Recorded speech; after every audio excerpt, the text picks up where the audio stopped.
আসসালামু আলাইকুম। আমি ডাক্তার নাজমুল সালেহীন, ঢাকা মেডিকেল কলেজের K71 ব্যাচের স্টুডেন্ট ছিলাম।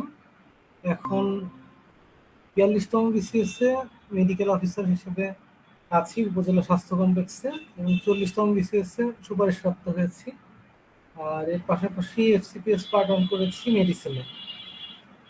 আজকে আপনাদের যে টপিকটা নিয়ে আলোচনা করব সেটা হচ্ছে এইচআইভি। প্রথমেই আমরা ডেভিডসন 24th এডিশনের 350 নম্বর পৃষ্ঠায় চলে যাব। এখানে ফার্স্টে আমরা দেখছি যে clinical examination in HIV disease. তো এখানে দেখেন ছবিগুলোর মধ্যে আমরা একটা ওভারভিউ দিব। ফার্স্টে স্কিনে আমরা কিরকম প্রেজেন্টেশন পেতে পারি। ফার্স্টে বলছে যে প্যাপুলার প্লুরাইটিক ইরাপশন, যেটা পাবো কাপোসিস সার্কোমাতে, আর মোলাস্কাম কন্টাজিওসাম পেতে পারি। এই দেখেন আম্বিলিকেটেড এরিয়া। এছাড়া হার্পিস জোস্টার সেবোরিক ডার্মাটাইটিস নিয়ে প্রেজেন্ট করতে পারে।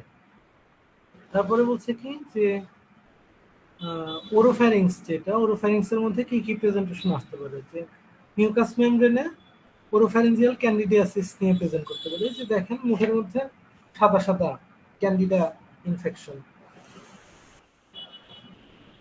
এরপরে আসতে পারে ওরাল হিয়ারি লিউকোব্লাকিয়া। এখানকার আমার প্যাপিলাগুলা সব লস হয়েছে। এরপরে আসছে কি herpes simplex, aphthous ulcer, Kaposi's sarcoma, এগুলো নিয়ে আসতে পারে। টিথে আমরা জিঞ্জিভাইটিস, পেরিওডন্টাইটিস এগুলা পেতে পারি। নেক রিজিয়নে আমরা কি পাবো, যে লিম্ফ নোড এনলার্জমেন্ট হতে পারে। টিবিতে, লিম্ফোমাতে, কাপসিস সার্কোমাতে, পারসিস্টেন্ট জেনারেলাইজড লিম্ফেডেনোপ্যাথি, এই সবগুলো প্রেজেন্টেশন নিয়ে আসতে পারে আমাদের এইচআইভি পেশেন্ট।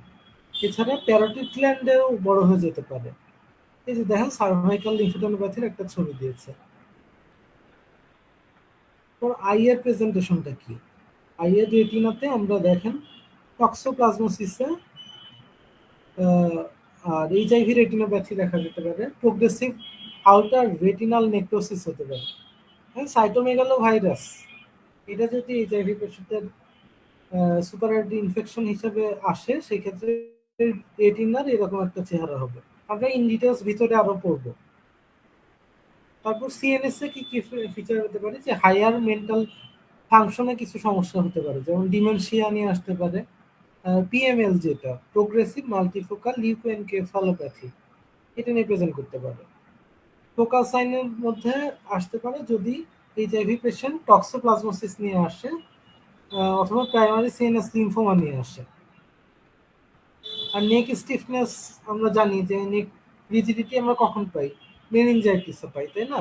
তো এইচআইভি পেশেন্টের ক্ষেত্রে cryptococcal meningitis, tubercular meningitis, pneumococcal meningitis, এইসব ক্ষেত্রে আমরা নেক রিজিডিটি পেতে পারি। চেস্ট ওয়ালের ক্ষেত্রে লাংয়ে আমরা কিছু ফাইন্ডিং পেতে পারি, প্লুরাল ইফিউশন, টিবি, কাপোসিস সার্কোমা, অথবা প্যারানিউমোনিক ফিচার নিয়ে আসতে পারে। অ্যাবডোমেনে হেপাটোস্প্লিনোমেগালি পাবো, মানে পেতে পারি। আর অ্যানোজেনিটাল রিজিয়নে র্যাশ পাবো। দেখেন অ্যানাল ক্যান্সারও ডেভেলপ করতে পারে যারা অ্যানাল রুটে ইন্টারকোর্স করে এইচআইভি পেশেন্ট। দেখেন কন্ডাইলোমা, হার্পিস সিমপ্লেক্স, আলসার, এগুলো হতে পারে। লেগের ক্ষেত্রে কি ফাইন্ডিং পাবো, লেগের ক্ষেত্রে যখন আমরা পেরিফেরাল নার্ভ এক্সামিন করবো, তখন দেখবো যে স্পাস্টিক প্যারাপ্যারাসিস পেতে পারি, অথবা পেরিফেরাল নিউরোপ্যাথি পেতে পারি। এছাড়া ওভারঅল আমরা দেখতে পারি যে ওয়েট লস হচ্ছে, পেশেন্টটার ট্যাকিপনিক হচ্ছে, ফিভার, সোয়েট, এগুলো হতে পারে। তো একটা এইচআইভি পেশেন্টে এতগুলো ফিচার নিয়ে তো আর আসে না, বিভিন্ন পেশেন্টের ক্ষেত্রে বিভিন্ন ফিচারটা ডমিনেন্ট হিসেবে প্রেজেন্ট করে। তো এখানে এই পৃষ্ঠায় খুব একটা গুরুত্বপূর্ণ কিছু নাই। এর পরের পৃষ্ঠায় আমরা দেখি 351 নম্বর পৃষ্ঠায় এইচআইভি ক্লিনিক্যাল স্টেজিং ক্লাসিফিকেশন, যেটা এখানে দেখেন যে ডাব্লিউএইচওর একটা স্টেজিং আছে আর সিডিসির একটা স্টেজিং আছে। সিডিসি যেটা সেন্টার ফর ডিজিজ কন্ট্রোল, এখানে ইউজুয়ালি যারা high income country, USA, UK, ওরা ইউজুয়ালি এই ক্যাটাগরিটা ফলো করে, ক্যাটাগরি এ আর ক্যাটাগরি বি। তো ক্যাটাগরি আর আমরা যারা লো আর মিডল ইনকাম কান্ট্রি, আমরা ডাব্লিউএইচও ক্লিনিক্যাল স্টেজিংটা ফলো করি। এখানে 4টা স্টেজের কথা বলা হচ্ছে, স্টেজ 1, 2, 3 আর 4। তো এত ডিটেলস মনে রাখা একটু কঠিন, আমি মেন মেন পয়েন্টগুলো আপনাদের ধরিয়ে দিব। সিডিসি গাইডলাইনের কথা আগে চিন্তা করি যে স্টেজ 1-এ যা পাবো ক্যাটাগরি এতেও তাই, আর স্টেজ 2, 3, 4-এ যা পাবো ক্যাটাগরি বিতে সেগুলো ফেলে দিব। তাহলে আমরা ইজিলি মনে রাখার জন্য স্টেজ 1টাকে দেখি যে অ্যাসিম্পটোমেটিক এইচআইভি পেশেন্ট যারা অথবা পারসিস্টেন্ট জেনারেলাইজড লিম্ফোডেনোপ্যাথি নিয়ে প্রেজেন্ট করছে, তারাই হচ্ছে স্টেজ 1 বা সিডিসির ক্ষেত্রে ক্যাটাগরি এ। যদি দেখেন primary HIV infection, asymptomatic, persistent generalised lymphadenopathy, তাহলে আমার শেষ এই দিককার কথা। বাকি যা পাবো সব হচ্ছে ক্যাটাগরি বিতে আসতেছে। এখন আমরা ডাব্লিউএইচওর দিকে যাই, স্টেজ 2, 3, 4-কে কিভাবে আলাদা করব। আচ্ছা, অর্গান ইনভলভমেন্ট যদি থাকে, অর্গান ইনভলভমেন্ট যেটা স্টেজ 4, সেটা হচ্ছে equivalent to CDC category C, ঠিক আছে। আর এখানে যে 2 আর 3, এই দুইটা মিলে হচ্ছে ক্যাটাগরি বি। আচ্ছা, তো অর্গান ইনভলভমেন্ট যেখানেই পাবো সেটা হচ্ছে স্টেজ 4 বা ক্যাটাগরি সি। এটা আমরা একটু পরে আসি, এটা হচ্ছে মোস্ট সিভিয়ার কেস। আচ্ছা, স্টেজ 2-তে যাই, এখানে বলতেছে যে unexplained moderate weight loss, moderate বলছে, তার মানে এত সিভিয়ারিটির দিকে যায়নি, মাত্র 10%-এরও কম ওয়েট লস হয়েছে। এরপর recurrent upper respiratory tract infections, herpes zoster, angular cheilitis, recurrent oral ulcer, papular pruritic eruption, seborrhoeic dermatitis, fungal nail infection. এগুলো হচ্ছে স্টেজ 2-তে। স্টেজ 3-তে দেখেন, 2-তে পেলাম লেস দেন 10% ওয়েট লস, এখানে মোর দেন 10% ওয়েট লস। তারপরে কি ক্রনিক ডায়রিয়া, কতদিনের বেশি, 1 মাসের বেশি। আনএক্সপ্লেন পারসিস্টেন্ট ফিভার, এটা কতদিন, 1 মাসের বেশি। তাহলে দুইটাই আমরা পেলাম 1 মাসের বেশি। এরপরে পারসিস্টেন্ট ওরাল ক্যান্ডিডিয়াসিস, ঠিক আছে, এখানে বলছে রিকারেন্ট, আর এই স্টেজ 2-তে। স্টেজ 3-তে বলছে পারসিস্টেন্ট। তারপরে ওরাল হেয়ারি লিপোপ্লাকিও স্টেজ 3-র অন্তর্ভুক্ত, pulmonary TB, severe bacterial infection, acute necrotising ulcerative stomatitis, gingivitis, periodontitis. এছাড়া আনএক্সপ্লেইনড অ্যানিমিয়া, যেখানে হিমোগ্লোবিন হয়ে যাবে 80 নিচে gram per litre, neutropenia less than 0.5 into 10⁹ per litre, and chronic thrombocytopenia, যেখানে 50,000-এর নিচে প্লাটলেটটা নেমে যাচ্ছে। তাহলে এইসব ফিচারগুলো যখন নিয়ে আসবে তখন আমরা বলবো যে স্টেজ 3। আর স্টেজ 4 যেটা অর্গান ইনভলভমেন্ট, সেখানে আছে ক্যান্ডিডিয়া। দেখেন, অর্গান ইনভলভমেন্ট ক্যাটাগরি সি বা স্টেজ 4 এটার অন্তর্ভুক্ত। এখানে ব্রড হেডিং এ অনেকগুলো কথা বলছে, এর বাইরেও দেখেন কয়েকটা স্পেসিফিক কথা বলে দিচ্ছে যে symptomatic HIV associated nephropathy, HIV হয়ে আমাদের কিডনি ড্যামেজ করে দিচ্ছে, অথবা symptomatic HIV associated cardio myopathy, হার্টের উপরে একটা, হার্টের মাসুলের উপর একটা ইফেক্ট ফেলছে, অথবা লেশম্যানিয়াসিস, এটা যদি অ্যাটিপিক্যাল ডিসেমিনেটেড কেস নিয়ে প্রেজেন্ট করে, তাহলে সেসব এইচআইভি-কে আমরা সরাসরি স্টেজ 4-এ বা ক্যাটাগরি সি-তে অন্তর্ভুক্ত করে ফেলতে পারবো। এর বাইরে আরো অনেকগুলো কথা বলছে। এর মধ্যে আমরা একটু টেকনিক্যালি দেখি। আগে বলছিল যে আহ, রিকারেন্ট ওরাল আলসার,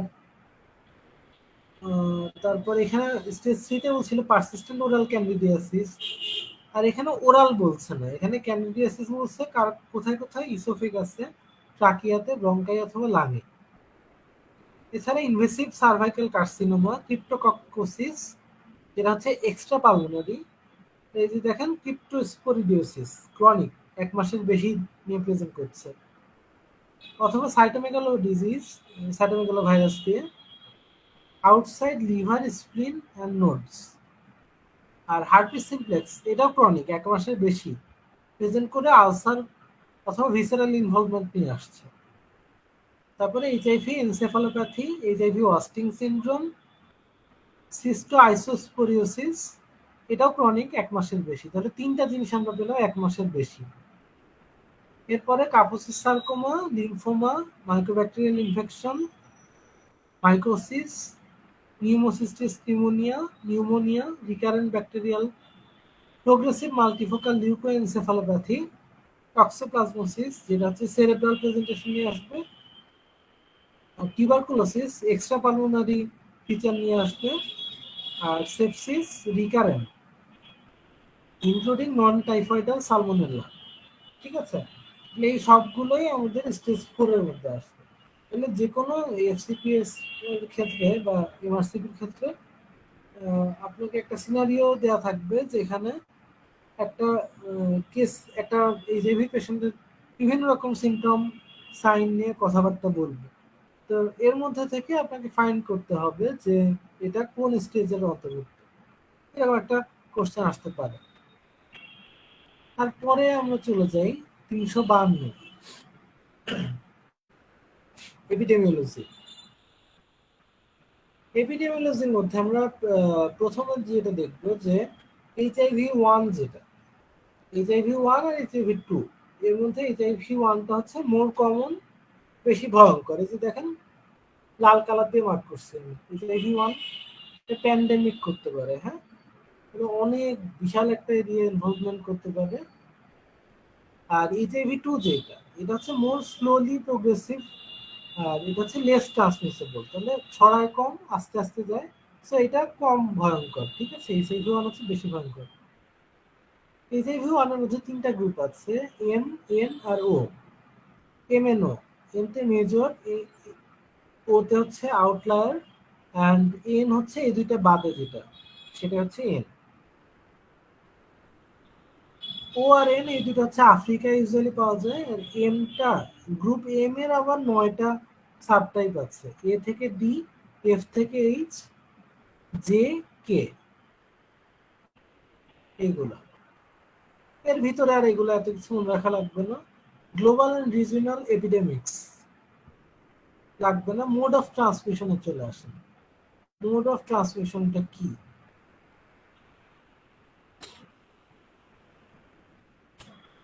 এখানে অবশ্যই সেক্সুয়াল কন্ট্যাক্টের কথা বলছে। HIV is transmitted by sexual contact, by exposure to blood, অথবা কি হতে পারে ব্লাড প্রোডাক্ট, অথবা মা থেকে বাচ্চার কাছে আসতে পারে। Infants of HIV infected mothers who may be infected in utero, perinatally or via breast feeding. Breast feeding এর মাধ্যমেও কিন্তু এইচআইভি ট্রান্সমিশন হতে পারে। আমরা এই ছকটার দিকে যাই, হ্যাঁ। Risk of HIV transmission after single exposure to an HIV infected source. এর মধ্যে বলছে যে এইচআইভি এক্সপোজারটা সেক্সুয়ালি হতে পারে, ব্লাড এক্সপোজারের মাধ্যমে হতে পারে, অথবা মাদার টু চাইল্ডের মাধ্যমে হতে পারে। সেক্সুয়ালের মধ্যে অনেক রকম ব্যাপার স্যাপার আছে। একটা দেখেন যে মেল টু মেল, দেখেন হেটারোসেক্সুয়ালের ক্ষেত্রে কিন্তু এই এখানে বলছে যে ট্রান্সমিশনের কথা, হোমোসেক্সুয়ালের ক্ষেত্রে এখানে অতটা হাইলাইট করে নাই। এখানে হচ্ছে ভ্যাজাইনাল ইন্টারকোর্স ফিমেল টু মেলে, এক্ষেত্রে একটা রিস্কের এই পার্সেন্টেজ মনে রাখা লাগবে না। ভ্যাজাইনাল ইন্টারকোর্সে মেল টু ফিমেলেও আসতে পারে, মানে পেশেন্ট এইচআইভি ছিল মেলের, এখন গেল হচ্ছে ফিমেলের কাছে। আবার অ্যানাল ইন্টারকোর্সের ক্ষেত্রে ইনসার্টিভ আর রিসেপটিভ। তো রিসেপটিভ বলতে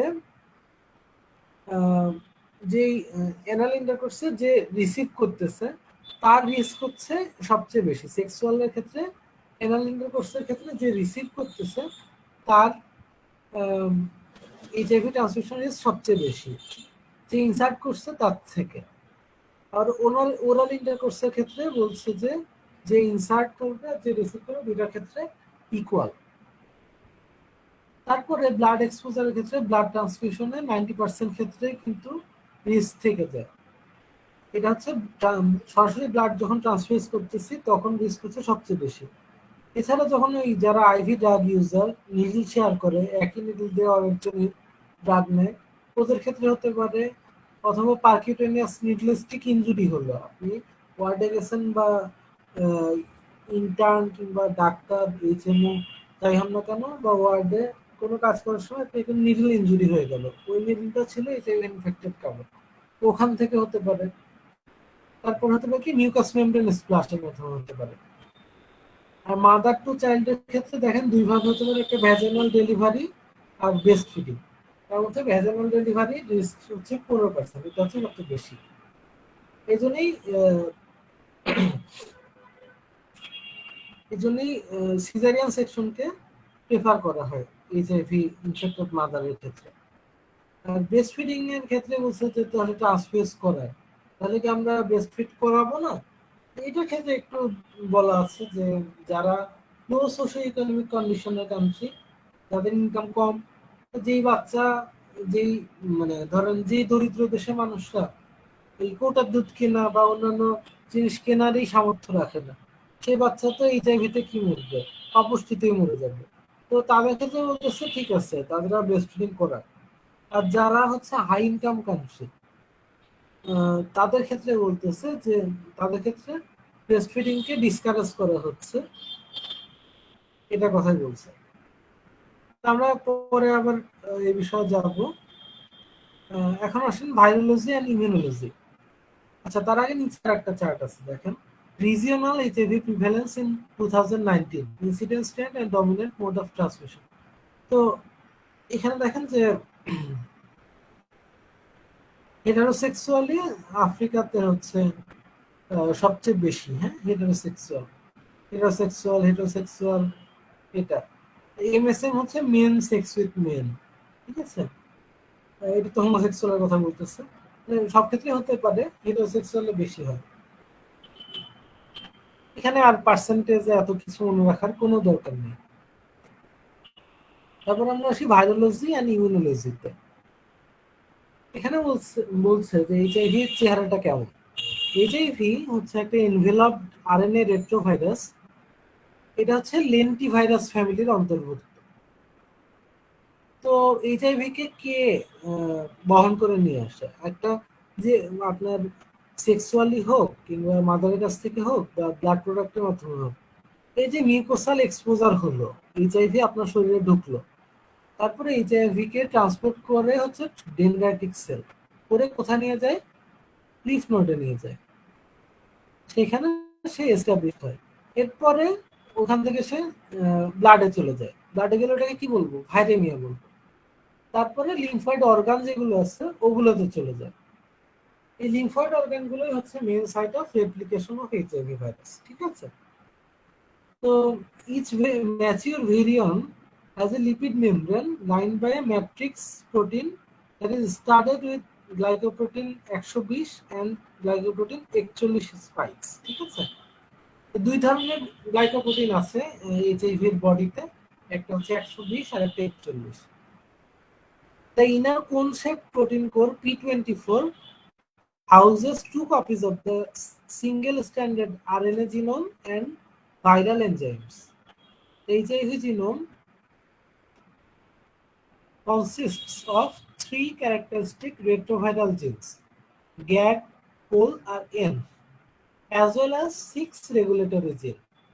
যেটা আমি লিখে রাখছি দেখেন, TET, RAF, NEF, VIF, VPR, VPU।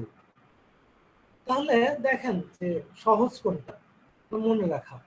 এই রেট্রোভাইরাল জিন তিনটা, এটা তো মনে রাখা সহজ, তাই না? Gag, pol, env. তো বাকি যে ছয়টা আছে এটা তাহলে কি হবে? রেগুলেটরি জিন হবে।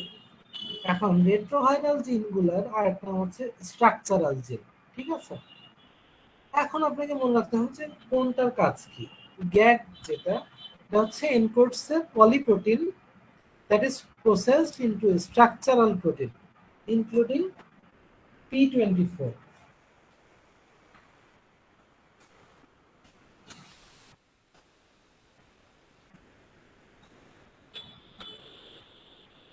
এরপরে বলছে যে পোল হচ্ছে codes for the enzymes reverse transcriptase, integrase and protease.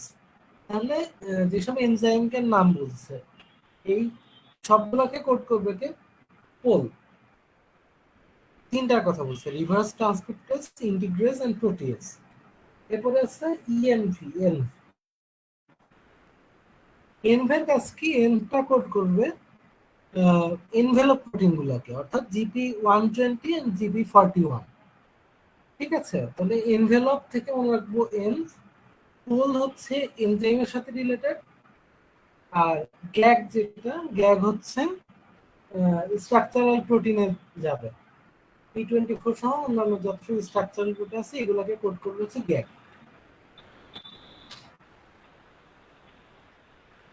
এরপর এই চারটা আসি, factors increasing the risk of transmission of HIV. দেখেন, কমন তো all transmission category. High viral load যদি থাকে তাহলে অবশ্যই ট্রান্সমিশনের রিস্ক বেড়ে যায়। সেক্সুয়াল ট্রান্সমিশন হতে পারে কোন কোন ক্ষেত্রে? এসটিআই, স্পেশালি জেনিটাল আলসার থাকলে, সার্ভাইকাল একটোপি থাকলে, রেকটাল আর ভ্যাজাইনাল ল্যাসারেশন থাকলে,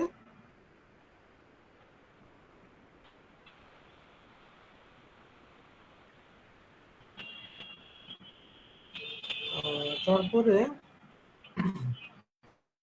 মেনস্ট্রুয়েশনের ক্ষেত্রে আনসারকামস্ক্রাইবড মেল পার্টনার যদি হয় তাহলে রিসেপটিভ অ্যানাল করছে, sexual activity with recreational drug use, recreational drug খাইছে তারপরে খেয়াল নেই, এইচআইভি অ্যাফেক্টেড পেশেন্টের সাথে সেক্স করে ফেলছে।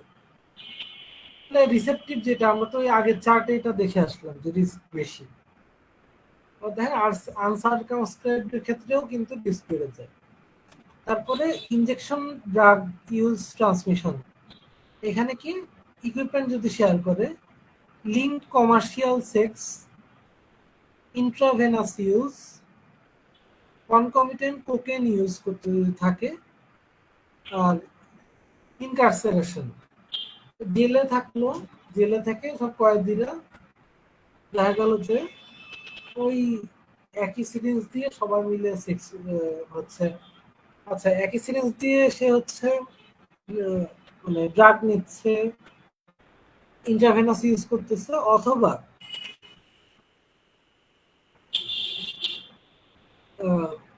জেলে থাকা অবস্থায় দেখা গেল যে কয়েদিরা ইন্টারসেক্স করছে, সেক্ষেত্রেও এইচআইভি ট্রান্সমিট করতে পারে। তারপরে অকুপেশনাল ট্রান্সমিশনের মধ্যে আছে deep injury, visible blood on device, needle was in a blood vessel. ভেসেলে যদি নিডল টাচ করে তাহলে রিস্ক গেল আরো বেড়ে। আর হতে পারে ভার্টিক্যাল ট্রান্সমিশন, যেটা হচ্ছে ওল্ডার জেস্টেশনাল এজে আরো রিস্ক বেড়ে যায়। আর প্রলং রাপচার অফ মেমব্রেন যদি থাকে তাহলে রিস্ক আরো বেড়ে যায় ট্রান্সমিশনের। তাহলে HIV infect cells bearing the CD4 receptor. ঠিক আছে, CD4 রিসেপ্টর যেসব সেলে থাকবে তাদের ক্ষেত্রে এইচআইভি ইনফেক্ট করে সেসব সেলগুলো। এখানে অনেকগুলো কথা বলা আছে, একটু রিডিং দিবেন, অত জরুরি না মনে রাখা। এখানে একটা লাইন বলছে, CD4 lymphocytes that are replicating HIV have a short survival time of about 1 day. ঠিক আছে, যেসব CD4 লিম্ফোসাইট সেলের মধ্যে এইচআইভি ভাইরাসটা রেপ্লিকেট করছে তাদের হচ্ছে সার্ভাইভাল টাইমটা শর্ট হয়, অ্যাবাউট 1 ডে। এই ছবিটার দিকে যদি আমরা যাই,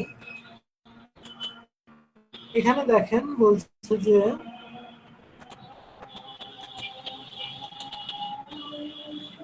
ফার্স্টে কি হলো, যে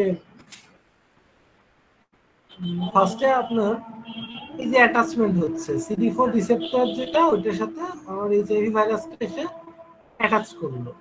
এরপরে এটা হচ্ছে বাইন্ড করতেছে, হ্যাঁ, কেমোকাইন কো রিসেপ্টরের মাধ্যমে CCR5 আর CXCR4। তো এখানে কো রিসেপ্টরের সাথে বাইন্ড করছে এটা, ঠিক আছে। এরপরে কি হচ্ছে ফিউশন, একদম মিউকাস মেমব্রেনের সাথে এটা ফিউজড হয়ে গেল। ফিউশন হচ্ছে, ফিউশন হয়ে তারপরে রিভার্স ট্রান্সক্রিপশন হচ্ছে অফ ভাইরাল আরএনএ জিনোম। তাহলে আমাদের যে রিভার্স ট্রান্সক্রিপশনের মাধ্যমে এই আরএনএ জিনোম যেটা ছিল এটা চলে আসলো, এই আমার সেই জিনোমিক আরএনএ। এখন রিভার্স ট্রান্সক্রিপশনের মাধ্যমে আরএনএ থেকে ডিএনএ তে কনভার্ট হলো, হ্যাঁ। তাহলে সিঙ্গেল স্ট্যান্ডার্ড আরএনএ ছিল, এটা এখন ডাবল স্ট্যান্ডার্ড ডিএনএ তে কনভার্ট হলো। এখন এই ডিএনএটা, এই যে দেখেন, ডিএনএ থেকে আবার প্রোভাইরাল ডিএনএ ইন্টিগ্রেশনের মাধ্যমে এটা, এই ডাবল স্ট্যান্ডার্ড আরএনএটা প্রোভাইরাল, ডাবল স্ট্যান্ডার্ড ডিএনএটা ইন্টিগ্রেশনের মাধ্যমে প্রোভাইরাল ডিএনএ তে কনভার্ট হলো। এইটা এখন ট্রান্সক্রিপশনের মাধ্যমে আবার ডিএনএ থেকে এমআরএনএ তে কনভার্ট হলো। এই যে দেখেন ডাবল স্ট্যান্ডার্ডটা আবার সিঙ্গেল স্ট্যান্ডার্ডে চলে গেছে। এরপরে এটা ট্রান্সলেশন হলো, যার ফলে এই যে দেখেন ট্রান্সলেশন হলো, এরপরে আবার মিউকাস মেমব্রেনে চলে আসলো, এটা ক্লিভেজ হলো, ক্লিভেজ হয়ে cleavage of polypeptides and assembly. এরপরে ওই ভাইরাসটা আবার রিলিজ হলো, রিলিজ হয়ে ওইটা আবার ম্যাচিউর হলো। তারপরে একইভাবে দেখা যাবে যে এই এইচআইভি ভাইরাসটা আবার অন্য কোনো মিউকাস মেমব্রেনে অ্যাটাচ হচ্ছে। একইভাবে এই সাইকেলটা চলতে থাকবে, চলতে থাকবে।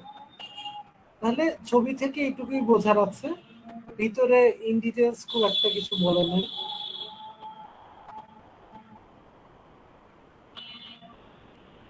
এখানে একটা লাইন দেখেন, the host immune response to HIV infection is both humoral and cellular, দুই ধরনেরই।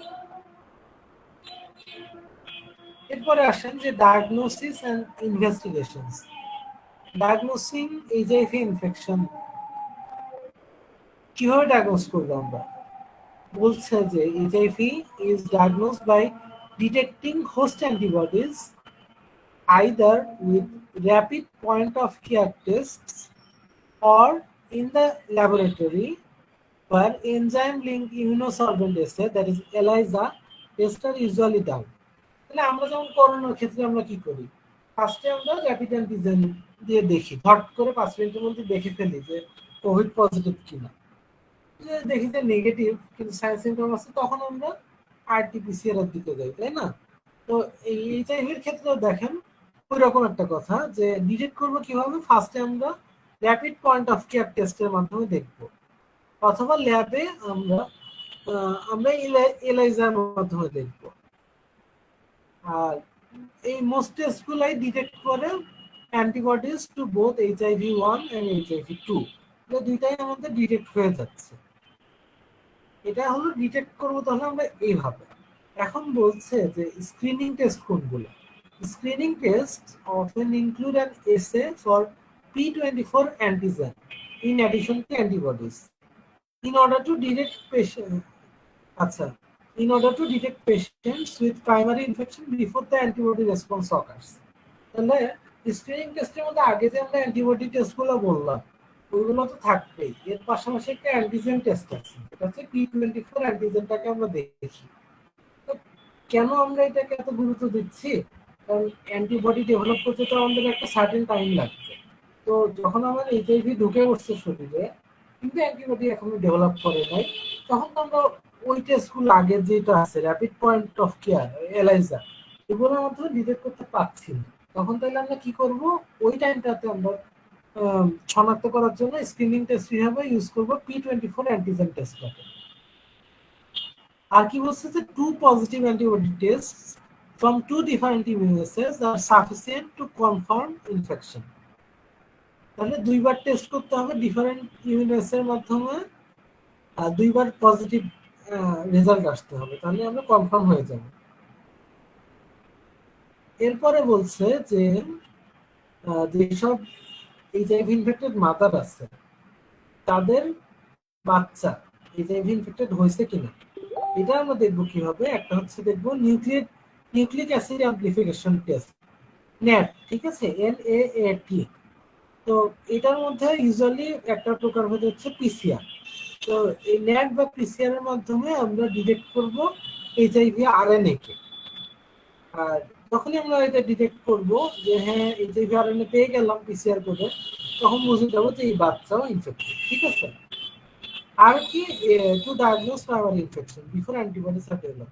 তো দেখেন আগে যেমন P24 অ্যান্টিজেনের মাধ্যমে উইন্ডো পিরিয়ডে দেখছিলাম যে অ্যান্টিবডি ডেভেলপের আগে শনাক্ত করছিলাম, একইভাবে আমরা এখনো এই নেট বা পিসিআর এর মাধ্যমে যেমন মা থেকে বাচ্চা আসলো কিনা ওইটাও দেখবো, আবার প্রাইমারি ইনফেকশন যেখানে অ্যান্টিবডি অ্যাটাক করে নাই সেই সময়েও ডিটেক্ট করতে পারবো। তারপরে বলছে যে PCI is more sensitive than P24 antigen detection for diagnosing primary infection. তাহলে PCR হচ্ছে সুপার ইম্পর্টেন্ট, ঠিক আছে, মোর সেন্সিটিভ। এরপরে এই লাইনটা দেখেন যে major advantage rapid point of care HIV টেস্টটা অ্যাডভান্টেজ কি? অ্যাডভান্টেজ হচ্ছে pre and post test discussions can be held at the same visit and ART, antiretroviral therapy, can be initiated if the HIV infection is confirmed. তাহলে এটা যেহেতু rapid একটা কিটের মাধ্যমে করে ফেলতেছে, 5 মিনিটের মধ্যে আমরা জেনে যাচ্ছি যে এই পেশেন্টের এইচআইভি আছে কি নাই। আমার কাছে আসলো, আমি বসায় রেখে ওরা টেস্ট করতে দিলাম, আমার সামনে টেস্ট করে পজিটিভ আসলো, আমি সাথে সাথে তাকে চিকিৎসা শুরু করে দিলাম। তাহলে দেখেন যে প্রি টেস্ট ডিসকাশন আর পোস্ট টেস্ট ডিসকাশন দুটো একই ভিজিটে আমার কাছে হয়ে যাচ্ছে। তাহলে ওই রোগীটার হাত ছাড়া হচ্ছে না। হ্যাঁ, এইচআইভি রোগী দেখা যাচ্ছে যে কোথায় কোথায় চলে যাচ্ছে, ডাক্তারের কাছে যেতে সংকোচ বোধ করছে, আলটিমেটলি সে চিকিৎসা পাচ্ছে না, তার ফলে জিনিসটা আরো প্রকট আকার ধারণ করে আলটিমেটলি মারা যাচ্ছে পেশেন্ট ইমিউনোডেফিসিয়েন্ট হয়ে। তো আমরা যদি একই ভিজিটে তার চিকিৎসা শুরু করে দিতে পারি তাহলে ওই পেশেন্টের মানে আয়ুষ্কাল আরো বেড়ে যাবে। এরপর দেখেন যে ভাইরাল লোড আর CD4 কাউন্ট, এটা আমি সহজে মনে রাখার জন্য দুইটা কথা লিখে রাখেন। এই যে CD4 কাউন্ট এটা দেখবো না ফ্লো সাইটোমেট্রির মাধ্যমে, আর ভাইরাল লোডটা দেখবো পিসিআর এর মাধ্যমে, ঠিক আছে।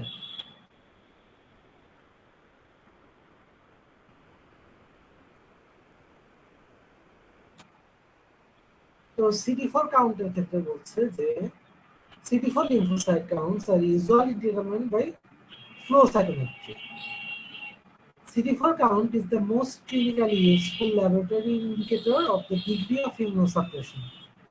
It is used together with clinical staging in decisions to start prophylaxis against opportunistic infections and differential diagnosis of clinical problems. তাহলে দেখেন CD4 কাউন্ট আমরা কখন কখন করব, এর মাধ্যমে করবো যে আমার ইমিউনোসাপ্রেসড এইচআইভি পেশেন্টে ইমিউনোসাপ্রেস হয়ে যায়, এই CD4 কাউন্টটা দেখে আমি আইডিয়া পাবো যে কতটা ইমিউনোসাপ্রেশনের কোন লেভেলে আছে, সে অল্প না বেশি না খুব সিভিয়ার ইমিউনোসাপ্রেসড, সেটা একটা বুঝতে পারবো CD4 দেখে। স্টেজিংটাও বুঝতে পারবো যে স্টেজ 1 এ আছে না 2 তে আছে, 3 তে আছে না 4 এ আছে। আবার অপরচুনিস্টিক ইনফেকশন যার ক্ষেত্রে স্টেজ বেশি 3-4 এ আছে, সিভিয়ার ডিজিজ, তাহলে তো CD4 কাউন্ট কম, সিভিয়ার এইচআইভি ডিজিজ, তাহলে এর ক্ষেত্রে ইমিউনোসাপ্রেস বেশি, তাহলে অপরচুনিস্টিক ইনফেকশন হওয়ার চান্সও বেশি। তাহলে আমি আগে থেকে তাকে প্রোফাইলাক্সিস শুরু করে দিব, ড্রাগ দেওয়া শুরু করে দিব।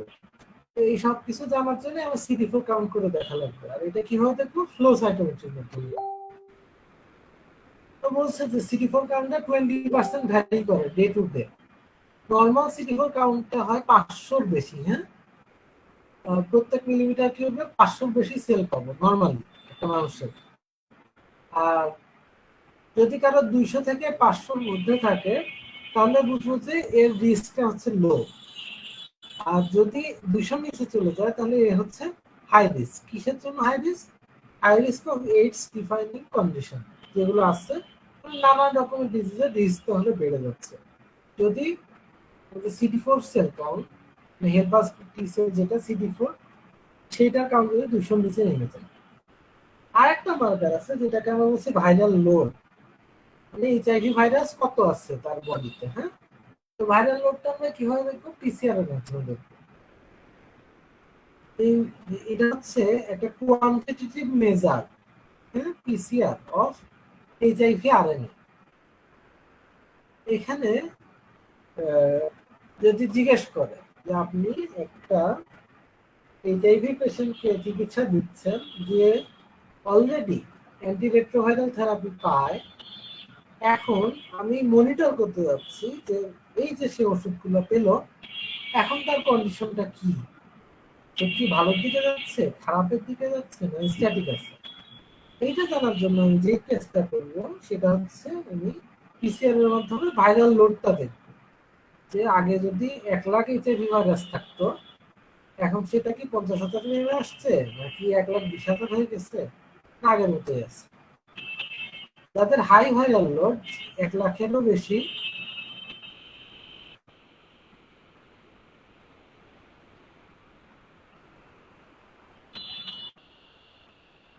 তাদের কথা কি বলছে যে যাদের হাই ভাইরাল লোড তাদের ক্ষেত্রে CD4 কাউন্টটা আরো দ্রুত কমে যাবে, আর যাদের ক্ষেত্রে লো ভাইরাল লোড মাত্র 1,000-এর চেয়েও কম এইচআইভি ভাইরাস আছে, তাদের ক্ষেত্রে তাহলে কি হবে? CD4 কাউন্ট নাও কমতে পারে, অথবা কমলেও খুব আস্তে ধীরে কমতে পারে। ঠিক আছে, এই ভাইরাল লোডটাও ভ্যারিয়েবল হয়, CD4 যেমন ভ্যারিয়েবল, এটাও ভ্যারিয়েবল। আর কখন আমরা ভাইরাল লোডের চেঞ্জটাকে সিগনিফিকেন্ট বলবো? যদি মোর দেন 0.5 log 10 কপিস পার ml হয়, তাইলে আমরা এই চেঞ্জটাকে, এই ভ্যারিয়েবলটাকে সিগনিফিকেন্ট বলবো। এরপরে আমরা এই চার্টটায় চলে আসি 14.4। এখানে বলছে যে patients who should be offered and recommended HIV testing in the UK. ইউনিভার্সিটির ক্ষেত্রে এই চার্টটা বেশি ইম্পর্টেন্ট। ইউকে গাইডলাইনে কাদের ক্ষেত্রে আমরা এইচআইভি টেস্টের জন্য পাঠাবো, এখানে বলছে যে স্পেশালিস্ট যারা, তারা অ্যাসেস করতে গেল যে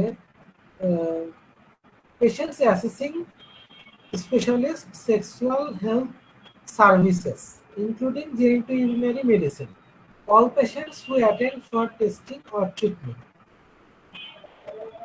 স্পেশালি সেক্সুয়াল হেলথ সার্ভিসে যারা আসছে ওই পেশেন্টদের অবশ্যই আমি এইচআইভি টেস্ট করতে পাঠাবো। আর patients assessing primary care including emergency care and secondary care, তাহলে primary health care, secondary health care, emergency care, এইসব ক্ষেত্রে আসা পেশেন্টগুলোর ক্ষেত্রে কাদের আমরা এইচআইভিতে পাঠাই, এইচআইভি টেস্ট করব। একটা হচ্ছে all patient attending the first appointment at drug dependency programme, pregnancy termination services treating hepatitis B, C, lymphoma, TB. আর অল পেশেন্টস হু, এখানে আপনারা পড়ে নেবেন, এখান থেকে ইউজুয়ালি কোশ্চেন আসে না ব্রড হেডিং এ। তাহলে যারা primary health care, secondary, emergency কেয়ারে আসছে তাদের মধ্যে কিছু মানুষজনকে পাঠাবো। স্পেশালিস্ট সেক্সুয়াল হেলথ সার্ভিসে যারা আসছে সেসব পেশেন্টকে অবশ্যই পাঠাবো। আর যারা প্রিজন আছে, প্রিজন ইনমেটস যারা, তাদের ক্ষেত্রে টেস্ট করব যে তাদের এইচআইভি আছে কিনা, যেটা মোর প্রোন টু ট্রান্সমিশন। ঠিক আছে, এখানে দুইটা কথা ইম্পর্টেন্ট। একটা হচ্ছে যে ওয়েব সার্ভিসে আমরা এই যে hepatitis B, C, lymphoma, TB নিয়ে কাজ করি, তারা এইচআইভি সিমটম চিন্তা করলে অবশ্যই তাদের টেস্ট করাবো। আর একটা হচ্ছে যে male or trans woman who have sex with male. ঠিক আছে, মেল সেক্স উইথ মেল অথবা মেল ছিল ট্রান্সজেন্ডার হয়ে গেছে এখন, হয়ে মেয়েদের সাথে সেক্স করতেছে, তাদের ক্ষেত্রে অবশ্যই আমরা এইচআইভি টেস্টটা করি। এরপরে আর এইগুলো ইম্পর্টেন্ট না। 14.5 HIV pre and post test discussion. এখানে একটা রিডিং দিবেন আপনি। প্রি টেস্ট ডিসকাশনে কি কি বিষয় নিয়ে কথা বলবেন, আর পোস্ট টেস্ট ডিসকাশনে কি কি বিষয় নিয়ে কথা বলবেন। তো এটার মধ্যে টেস্ট রেজাল্ট নেগেটিভ হলে কি করব, আর টেস্ট রেজাল্ট পজিটিভ হলে কি করব। টেস্ট রেজাল্ট নেগেটিভ হলে আমি তাকে আর কি টেস্ট করাবো না, বাড়ি পাঠাতে বলছে হ্যাঁ নেগেটিভ পাইছে আপনার নিশ্চিন্ত, আর কোনো চিন্তা নাই। না, দেখেন এখানে কি বলছে, এখানে বলছে যে advice second test 3 months after last exposure. ঠিক আছে, এইচআইভি পেশেন্টের সাথে এক্সপোজড হয়েছে কিন্তু টেস্ট করে নেগেটিভ পেলাম, তাহলে আমরা রিপিট টেস্ট করবো কবে, কালকে, আগামী সপ্তাহে? না, 3 মাস পরে আমরা আবার একটা রিপিট টেস্ট করবো। আর কি বলতেছে যে discuss transmission and need for behavioural modification. ঠিক আছে, আপনি এই অ্যানালাইসিস করছেন আমাদের সাথে, তাহলে এখন এগুলো করবেন না, তাহলে এইভাবে কাউন্সেলিং করলাম। আর যদি পজিটিভ হয় সেক্ষেত্রে আমরা কি কি কাউন্সিলিং করব, দেখেন বলছে যে পজিটিভ মানে কি সেটা ব্যাখ্যা করবো, ফলো আপে আসবেন কবে সেটা বলবো, তারপরে অবশেষে ভেঙে পড়বে তো সে কিভাবে কোপ আপ করতে পারবে এই সিচুয়েশনে সেটা কথা বলবো। Stress importance of disclosure, explain value of, আচ্ছা অ্যান্টি রেট্রোভাইরাল থেরাপি আপনাকে নেওয়া লাগবে, এটা সুবিধা কি, নিলে আপনি কি বেনিফিট পাবেন সেগুলো বলবো। রিটেন একটা ইনফরমেশন জানাবো, ইউজফুল ইন্টারনেট রিসোর্স দিব তাকে, আর ডিসকাস কনফিডেন্সিয়ালিটি ইস্যুস গুলো ডিসকাস করবো। হ্যাঁ, আমি কাউকে বলে বেড়াবো না যে অমুক পেশেন্টের এইচআইভি আছে। আবার বলছে যে কি organise emotional and practical support, আমি নেম ফোন নাম্বার এগুলো সব কালেক্ট করে রাখবো। তারপর facilitated notification of sexual partners. আচ্ছা, এরপরে বেসলাইন ইনভেস্টিগেশন কি, একটা এইচআইভি পেশেন্টকে আমরা কি কি টেস্ট দিব। হ্যাঁ, এখানে দেখেন CD4 count, viral load, hepatitis B surface antigen, hepatitis C antibody, liver function test, CBC, urine analysis, serum creatinine, syphilis serology, cervical smear in women, serum cryptococcal antigen যদি CD4 কাউন্ট 100 নিচে পাই, tuberculosis skin test or IgRA interferon gamma release assay, অথবা sexually transmitted infection screen, এগুলো সবই হচ্ছে baseline investigation. বলে HIV positive মানে আমাকে এত এই সবগুলো টেস্ট ধরা দিতে হবে। ঠিক আছে, কেন ইম্পর্টেন্ট, এই যে এইচআইভি কিভাবে আসলো, ব্লাডের মাধ্যমে হয়তো আসলো, তাহলে এই যে পেশেন্টটার ব্লাড নিয়ে হয়েছে তার ক্ষেত্রে ব্লাড কারা নিবে, আমি আপনি তো নিব না হুট করে। যার ধরেন হেপাটাইটিস বি ইনফেক্টেড একটা পেশেন্ট, থ্যালাসেমিয়া পেশেন্ট, সে বারবার রক্ত দেওয়া লাগে, সে টেস্ট করে এইচআইভি পজিটিভ পেলাম, তাহলে এমন তো হতে পারে সেই তার কাছ থেকে রক্ত নিচ্ছে তার এইচআইভির পাশাপাশি হেপাটাইটিসও ছিল, তাহলে আমরা সেই লাইনের টেস্টগুলো জন্য অ্যাড করা লাগছে। আবার দেখা গেল যে তার পার্টনারের সিফিলিস আছে, এই জন্য এটার সেরোলজি করে দেখা লাগছে। বা এইখান থেকে সার্ভাইকাল ক্যান্সার ডেভেলপ করে এইচআইভিতে, তো এই জন্য স্পেয়ার নিতে হবে। এইভাবে আমরা সব এই টেস্টগুলো করে দেব। এখন আসেন ক্লিনিক্যাল ম্যানিফেস্টেশন অফ এইচআইভি। এখানে বলছে ক্লিনিক্যাল স্টেজিং যেটা should be done at the initial medical examination as it provides prognostic information and is a key criteria for initiating prophylaxis against opportunistic infection. First ভিজিটে যখন আসলো তখনই এক্সামিনেশনের সময় আমি clinical staging করে ফেলবো, তাহলে আমি প্রগনোসিস সম্পর্কে আইডিয়া পাবো।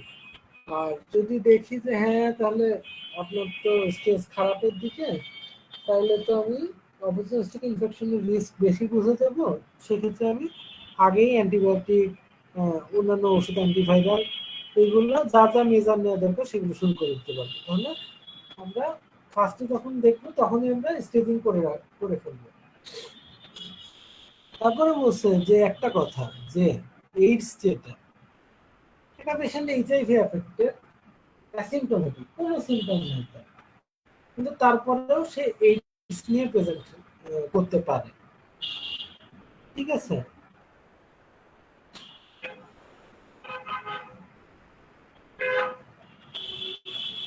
Primary HIV infection, primary infection is symptomatic in more than 50% case. Incubation period হচ্ছে 2 to 4 উইকস আফটার এক্সপোজার। তাহলে এইচআইভি পেশেন্টের এক্সপোজারে আসলো, 2 থেকে 4 সপ্তাহ সময় নিল, তারপরে গিয়ে সিমটোমেটিক হচ্ছে 80% বেশি ক্ষেত্রে। ক্লিনিক্যাল ম্যানিফেস্টেশনটা কার মতো হতে পারে দেখেন, ইনফেকশাস mononucleosis বা glandular fever, but the presence of maculopapular rash or mucosal ulceration strongly suggests primary HIV infection rather than ওই যে ইনফেকশাস মনোনিউক্লিওসিস বা গ্ল্যান্ডুলার ফিভার থেকে আলাদা করব কিভাবে এইচআইভি কে। যদি ম্যাকুলোপ্যাপুলার র্যাশ থাকে অথবা মিউকোসাল আলসার থাকে, তাহলে আমরা বুঝে যাব যে এটা ইনফেকশাস মনোনিউক্লিওসিস না, এটা প্রাইমারি এইচআইভি। সরি, এখানে দেখেন একটা,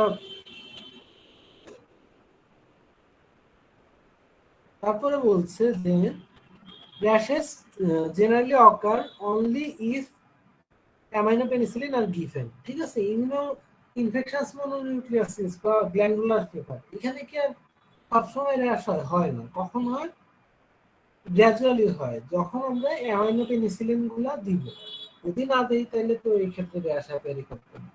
যদি আমি র্যাশ দেখতে পাই তাহলে আমরা ধরে নেব যে এটা ইনফেকশাস মনোনিউক্লিওসিস না, এটা হচ্ছে প্রাইমারি এইচআইভি। আবার অ্যাটিপিক্যাল লিম্ফোসাইটোসিস যদি পাই, বলছে যে এটা লেস ফ্রিকোয়েন্টলি দেখা যায় এপস্টিন বার ভাইরাস ইনফেকশন। ঠিক আছে, তাহলে এটা এপস্টিন বার ভাইরাসের ক্ষেত্রে অ্যাটিপিক্যাল লিম্ফোসাইটোসিসটা কমই দেখা যায়, লেস ফ্রিকোয়েন্টলি দেখা যায়। এইচআইভিতে এটা দেখা যেতে পারে। ট্রানজিয়েন্ট লিম্ফোপেনিয়া দেখা যেতে পারে, থ্রোম্বোসাইটোপেনিয়া দেখা যেতে পারে, moderate elevation of liver enzyme দেখা যেতে পারে।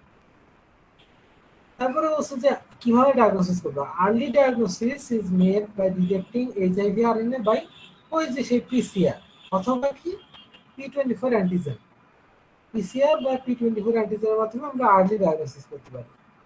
তারপরে অ্যান্টিজেনের পরে অ্যান্টিবডি ডেভেলপ করলো, 2 থেকে 12 সপ্তাহ সময় নিল অ্যান্টিবডি ডেভেলপ করতে। ঠিক আছে, after the development of sign symptom, এর মাঝে যে উইন্ডো পিরিয়ড অ্যান্টিজেন আসার এবং অ্যান্টিবডি ডেভেলপ করার মাঝে যে সময়টা, তখন অ্যান্টিবডি টেস্ট করলে আমরা ফলস নেগেটিভ আসতে পারে। ঠিক আছে, নেগেটিভ যেটা পেলাম এটা তো অ্যাকচুয়ালি তো ডিজিজ আছে, যে অ্যান্টিবডি যেহেতু ডেভেলপ করে না এই জন্য টেস্ট রেজাল্টটা নেগেটিভ আসছে। তো এটাকে আমরা কি বলি, এটাকে আমরা বলি ফলস নেগেটিভ। তো সেক্ষেত্রে কি বলছে যে সেক্ষেত্রে আমরা কি টেস্ট করবো, সেক্ষেত্রে আমরা P24 অ্যান্টিজেন বা পিসিআর এর মাধ্যমে ডিটেক্ট করতে পারি। তো বলছে যে the window period is prolonged when post-exposure prophylaxis has been used. তো আমরা এক্সপোজ হয়ে গেল এইচআইভি পেশেন্টের সাথে, এক্সপোজার হওয়ার পর আমি তাকে ওষুধ দিয়ে ফেললাম, ওষুধ দেওয়ার ফলে দেখা গেল অ্যান্টিবডি ডেভেলপ করতে আরো ডিলে হতে পারে। আর অ্যাসিম্পটোমেটিক ইনফেকশন, অ্যাসিম্পটোমেটিক এর ক্ষেত্রে কি বলছে যে persistent generalised lymphadenopathy with nodes typically less than 2 centimeter diameter is common finding. আর ভাইরেমিয়াটা চূড়ান্ত পিক লেভেলে পৌঁছায় ডিউরিং প্রাইমারি ইনফেকশন, তারপরে ড্রপ করে as the immune response develops. যত ইমিউনিটি ডেভেলপ করতেছে আমার বডি তো চায় যে ভাই তুই এইচআইভি আমার বডিতে আসছিস তো কি হয়েছে, আমার যা ক্ষমতা আছে সেটা নিয়ে তো আমি প্রতিরোধ করবো, তাই না? তো ইমিউন রেসপন্স যখন ডেভেলপ করবে তখন কিন্তু ওই পিকে যাওয়ার পর ভাইরেমিয়াটা আবার একটু ড্রপ করা শুরু করবে, to reach A plateau about 3 months letter, 3 মাস পরে একটা প্লেটো ফেজে আসবে, এবং পিক ভাইরামিয়া চলে গেল 10 লাখ 1 লাখ ভাইরাস বডিতে আছে, তারপর ড্রপ করলো, তারপর দেখা গেল একটা কনস্ট্যান্ট প্ল্যাটু, একটা স্ট্যাটিক স্টেজে আসছে, তাহলে হয়তো ধরলাম যে 50,000 এইচআইভি ভাইরাস বডিতে থেকে গেল, বাড়ছেও না কমছেও না, ঠিক আছে, প্ল্যাটু স্টেজ। তারপরে বলছে the level of viraemia post seroconversion is predictor of the rate of decline in CD4 count. তাহলে আগে আমরা বলছি যে CD4 যদি ভাইরাল লোড বেড়ে যায় CD4 কাউন্ট দ্রুত কমে যায়, যদি ভাইরাল লোড কম থাকে CD4 কাউন্ট হয় কমবেই না অথবা স্লোলি কমবে। তারপরে বলছে কি যে the median time from infection to the development of AIDS in adult is about 9 ইয়ার। তাহলে এইচআইভি ঢোকা থেকে এইডস শুরু হতে অন অ্যান এভারেজ 9 বছর সময় লাগতে পারে। Some long-term non-progressors have undetectable viral loads and are known as elite controller.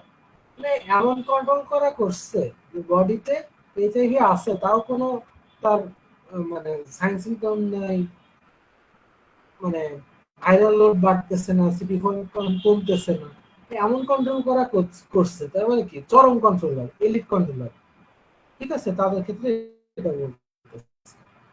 R minor HIV associated disorder, এখানে WHO তে স্টেজ 2-3 তে যারা ছিল বা সিডিসি ক্যাটাগরি বি তে যারা ছিল তারাই হচ্ছে মাইনর এইচআইভি অ্যাসোসিয়েটেড ডিসঅর্ডারের অন্তর্ভুক্ত। আর এইডস যেটা অ্যাকোয়ার্ড ইমিউনোডেফিসিয়েন্সি সিনড্রোম, এইডস হচ্ছে সিডিসি ক্যাটাগরি সি বা স্টেজ 4 এর অন্তর্ভুক্ত, ঠিক আছে। এটা এইচআইভি ইনফেক্টেড সবাই কিন্তু এইডস অ্যাফেক্টেড না। এইডস হতে গেলে ওই ক্যাটাগরি সি এতে যে ফার্স্ট চার্টে আমরা যেসব জিনিস পড়ছিলাম সেগুলো হতে হবে, অর্থাৎ স্টেজ 4। আর মাইনর এইচআইভি অ্যাসোসিয়েটেড ডিসঅর্ডারের মধ্যে পড়বে 2-3 অথবা সিডিসি স্টেজ বি তে যারা ছিল সেই সব সাইন্স এটা নিয়ে আসবে। তো একটা চার্ট মিসিং 14.7 যেটা ক্লিনিক্যাল প্রাইমারি ইনফেকশন, এখান থেকে এফসিপিএস এর প্রায়ই এমসিকিউ চলে আসে, তো সবগুলো আপনারা দেখবেন। এর মধ্যে বেশি ইম্পর্টেন্ট হচ্ছে maculopapular rash, diarrhoea, oral ulcer, genital ulcer, ঠিক আছে। এছাড়া দেখেন meningoencephalitis, Bell's palsy, myalgia, arthralgia, headache, এগুলো নিয়েও প্রেজেন্ট করতে পারে।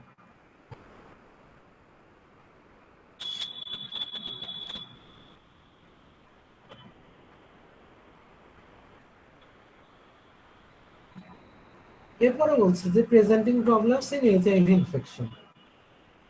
একটা উদাহরণ হিসাবে বলছে যে যার এই পেশেন্টের পালমোনারি ইনফিলট্রেট আছে, লাং ইনভলভমেন্ট আছে, আর CD4 কাউন্টটা 350, তার ক্ষেত্রে বলছি যে তার এটা ধরে নিলাম যে এটা টিবি, পালমোনারি টিবি। এসব ক্ষেত্রে যার মানে 350, তার ক্ষেত্রে নিউমোসিস্টিস নিউমোনিয়া, যেটা নিউমোসিস্টিস কারিনি নিউমোনিয়া, যেটা এইচআইভিতে হয়, এটা খুবই আনলাইকলি।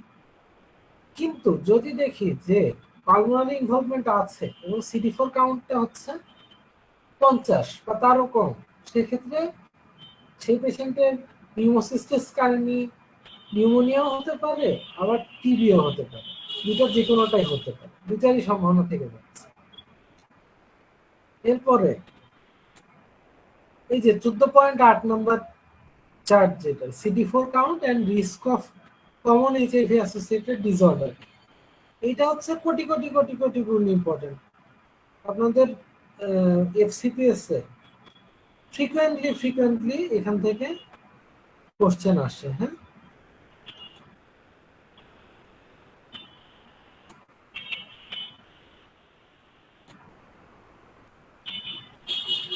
তো এটা মনে রাখা একটু ডিফিকাল্ট, আমাদের একটু টেকনিক্যালি এটা পড়তে হবে। তো প্রথমে আমি এটাকে 3টা ভাগে ভাগ করে নিচ্ছি। যার CD4 কাউন্ট 500-র নিচে, তার এইসব ইনফেকশন হতে পারে, এইসব ডিজিজ হতে পারে। যার CD4 কাউন্ট 200 নিচে তার এইসব ডিজিজ হতে পারে, আর যার CD4 কাউন্ট 100 নিচে তার এইসব ডিজিজ হতে পারে। তো তাহলে CD4 কাউন্ট দেয়া থাকবে, ধরেন আপনার স্টেনে CD4 কাউন্ট বলে দিয়েছে এবং পালমোনারি ইনভলভমেন্টের সাইন সিম্পটম বলা আছে। তাহলে আগে যে উদাহরণটা দিলাম, যার 350 অর্থাৎ 500 নিচে তার ক্ষেত্রে টিবি, আর যার 50-এর নিচে, হ্যাঁ 100-র নিচে 50-এর নিচে তার ক্ষেত্রে কি আমরা বললাম যে টিবি অথবা হিমোসিস্টিস কারণে দুইটাই হতে পারে। হ্যাঁ, তো এটা মনে রাখার জন্য একটা সূত্র দেখেন, 500-র নিচে গেলে এটা হচ্ছে কে নন ভূত দিয়ে মনে রাখবো আমরা, মানে সবাই মরে গেলে ভূত হয়ে যাচ্ছে এরকম একটা ব্যাপার। তাই আমি বলছি যে ভূত ছাড়া আমাকে বাকি আছে, কে নন ভূত, সবাই ভূত। তো এখানে কে দিয়ে কি আছে, কাপোসিস সার্কোমা। নন, ননের এন দিয়ে আছে নন হজকিন লিম্ফোমা, ওতে ওরোফ্যারিঞ্জিয়াল ক্যান্ডিডিয়াসিস, তারপরে এন দিয়ে নন টাইফয়েডাল সালমোনেলোসিস। ঠিক আছে, সালমোনোটাইফি টাইফয়েড বাদেও হচ্ছে যেসব ডিজিজ করে, নন টাইফয়েডাল সালমোনেলোসিস। আর ভূত যেটা BHHOT, বি দিয়ে হচ্ছে ব্যাকটেরিয়াল নিউমোনিয়া, এইচ দিয়ে হার্পিস জোস্টার, আর একটা এইচ দিয়ে এইচআইভি অ্যাসোসিয়েটেড ITP, আর ও দিয়ে তো আবারও ওই ওরোফ্যারিঞ্জিয়াল ক্যান্ডিডিয়াসিস, আর টি দিয়ে হচ্ছে টিবি। কে নন ভূত দিয়ে আমরা এটা মনে রাখলাম, একটু ডিফিকাল্ট, কিন্তু FCPS এক্সামিনের জন্য এটা মনে রাখা ফরজ। এটা এই চারটা পরে এক্সাম হলে ঢোকা মানে পাপ। তারপরে লেস দেন 200 CD4 যাদের থাকবে, সেটা আমি মনে রাখবো যে আই হোপ, আমি আশা করি। ঠিক আছে, সবাই ভূত, তাহলে একটা নিরাশার বাণী শিখাই দিলাম, সবাই ভূত হয়ে যাবে, কে নন ভূত। তারপরে একটা আশার বাণী থাকবে, আই হোপ, আমি আশা করি। তা আইতে কি, আই হচ্ছে দেখেন আইসোস্পোরা বেলি, এটা ছিল আগের নাম, এখন এটাকে বলে সিস্টো আইসোস্পোরা বেলি। এটা আবার ডায়রিয়া করে। তাহলে এইচআইভি পেশেন্টের যদি ক্রনিক ডায়রিয়া 1 মাসের বেশি একটা ডায়রিয়া নিয়ে প্রেজেন্ট করে, তার CD4 কাউন্ট 200 নিচ্ছে, তার ক্ষেত্রে ইনফেক্টিভ অর্গানিজমটা আমরা যেটা পাবো সেটা হচ্ছে সিস্টো আইসোস্পোরা বেলি। এরপরে হোপ, হোপের এইচে আছে তিনটা জিনিস, HIV wasting syndrome, HIV associated dementia, আর ক্রনিক হার্পিস সিমপ্লেক্স আলসার। বুঝতেই পারছেন এটা একটু সিভিয়ার বেশি এগুলা। ও দিয়ে কি আছে, ও দিয়ে ইসোফেজিয়াল ক্যানাডিয়াসিস, আগে পেয়েছিলাম ও দিয়ে ওরোফ্যারিঞ্জিয়াল ক্যানাডিয়াসিস, এখানে পাচ্ছি ইসোফেজিয়াল ক্যানাডিয়াসিস। পি দিয়ে দুইটা জিনিস, নিউমোসিস্টিস কারিনি বা নিউমোসিস্টিস জিরোভেসি নিউমোনিয়া, আর পাচ্ছি হচ্ছে পেরিফেরাল নিউরোপ্যাথি, আর ই দিয়ে পাচ্ছি এন্ডেমিক মাইকোসিস। তাহলে আমরা লেস দ্যান 200 CD4 কাউন্টে কি কি পাবো সেগুলো হয়ে গেল। এরপরে PMC, পটুয়াখালী মেডিকেল কলেজ। ঠিক আছে, তাহলে লেস দ্যান 100 যদি হয় তাহলে আমরা এটা মনে রাখবো PMC দিয়ে। পিতে হচ্ছে প্রাইমারি CNS লিম্ফোমা আর প্রোগ্রেসিভ মাল্টিফোকাল লিম্ফোএনসেফালোপ্যাথি PML। ঠিক আছে,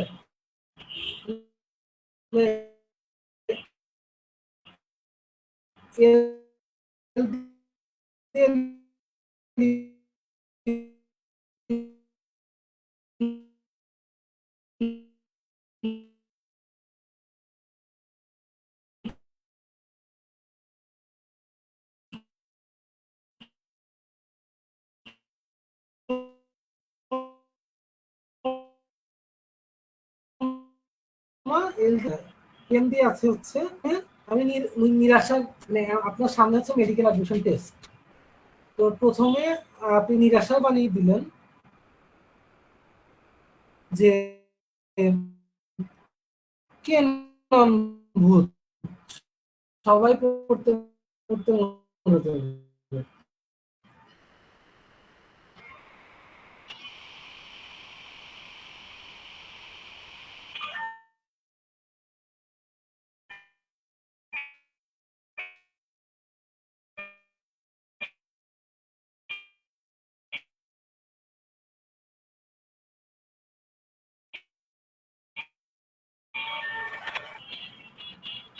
তারপর এই চারটা মনে রাখতেই হবে, এটা যদি ডিফিকাল্ট আমি বারবার বলছি, কিন্তু দুর্ভাগ্যবশত এটা আমাকে মনে রাখতেই হবে। এফসিপিএস পরীক্ষার্থীর জন্য এটা একদমই ফরজ।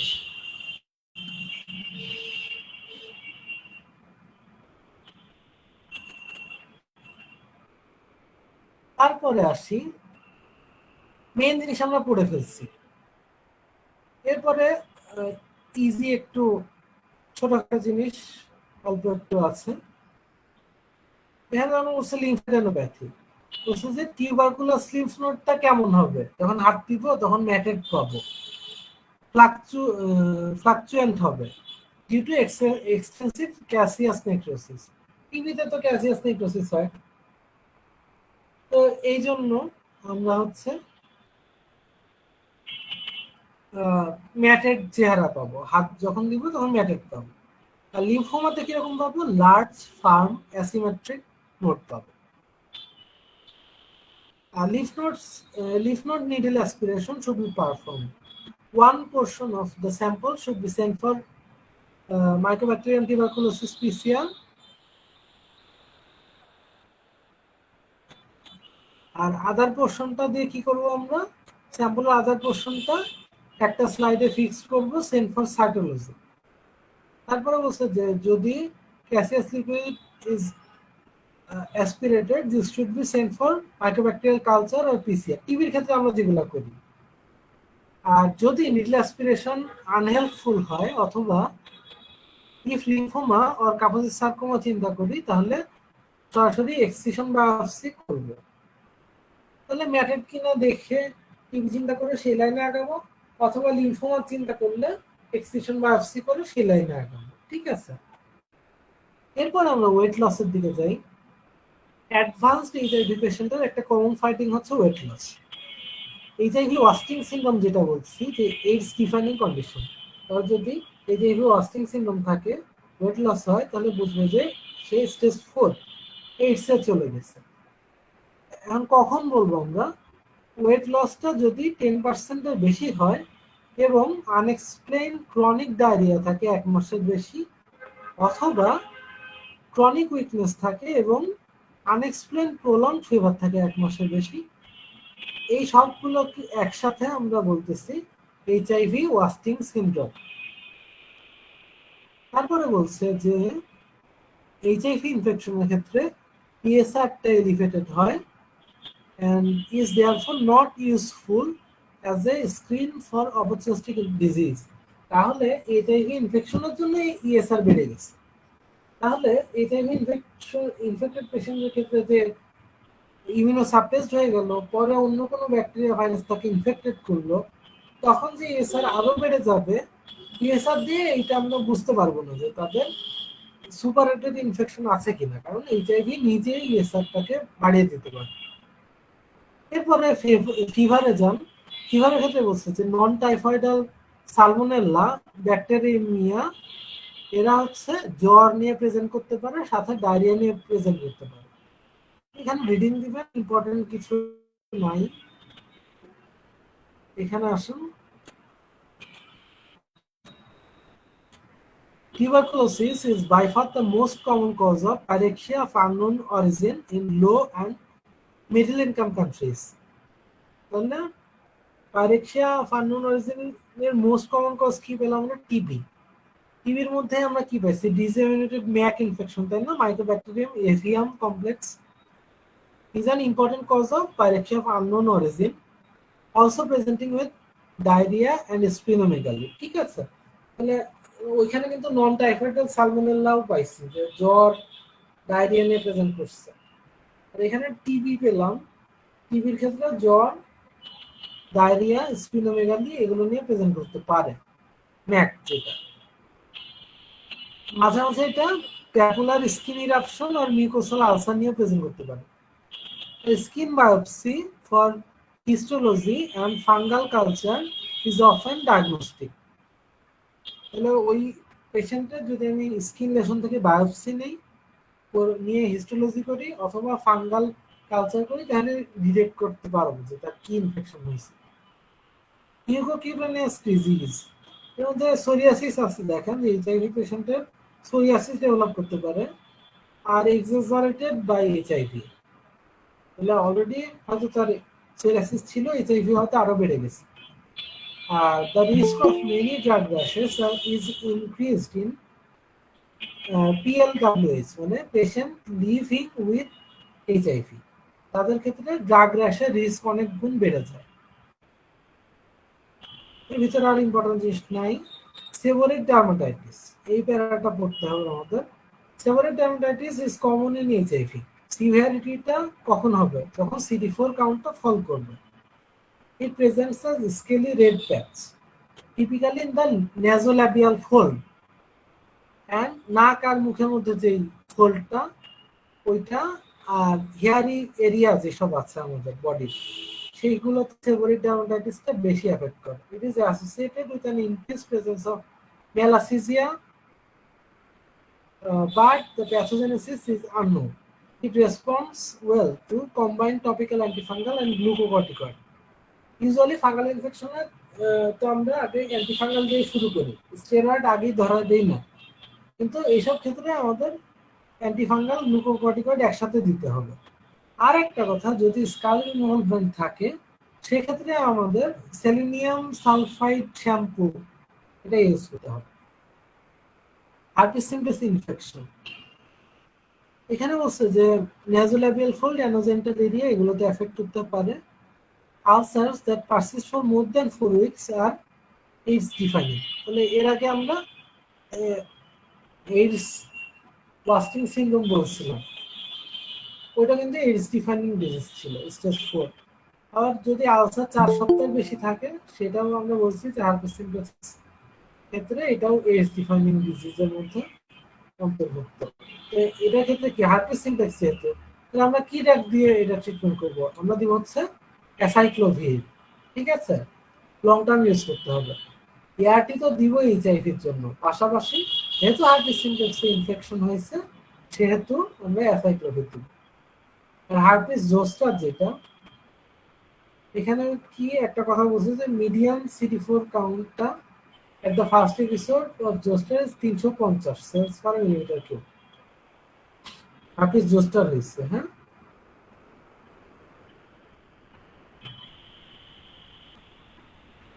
এই ফ্লো চার্টটা দেখবেন একটু। স্মল বাওয়েল ইনভলভমেন্ট কাদের দিয়ে হতে পারে, লার্জ বাওয়েলে কাদের দিয়ে হতে পারে। তারপরে বলছে যে জ্বরের ক্ষেত্রে জ্বর থাকলে কি কি ইনফেকশন হতে পারে, জ্বর না থাকলে কি কি ইনফেকশন হতে চিন্তা করুন। ডিফারেন্সিয়াল গুলো একটু বলছে। এরপরে চলে আসি আমরা 14.9 differential diagnosis of skin condition by lesion type. যদি স্কেলি পাই তাহলে কি কি চিন্তা করব, যদি প্লুরাইটিক প্যাপিউল পাই তাহলে কি কি চিন্তা করব, তারপরে প্যাপিউল যদি পাই, নোডিউল যদি পাই নন প্লুরাইটিক তাহলে কি কি চিন্তা করব, ব্লিস্টার হলে কি কি চিন্তা করব, নিউরোকিউটেনিয়াস আলসার হলে কি কি চিন্তা করব, আর যদি হাইপার পিগমেন্টেশন হয় তাহলে কি কি চিন্তা করব। দেখেন এখানে একটা ইম্পর্টেন্ট যে জিরোভুটিন, যেটা হচ্ছে অ্যান্টিরেট্রোভাইরাল থেরাপির মধ্যে আছে, এটা পরে আপনারা পাবেন। তারপরে এমট্রিসিটাবিন, এই দুইটা ড্রাগ কিন্তু হাইপার পিগমেন্টেশন নিয়ে প্রেজেন্ট করতে পারে। তার মধ্যে এমট্রিসিটাবিন যেটা, এটা পামাসোলের হাইপার পিগমেন্টেশন করে। তো এইটা আপনারা একটু রিডিং দিবেন, এটা মনে রাখা কষ্ট, তাও একটু রিডিং দিবেন কয়েকবার, তাহলে দেখবেন যে মেন মেন জিনিসগুলো আপনাদের মনে থাকছে।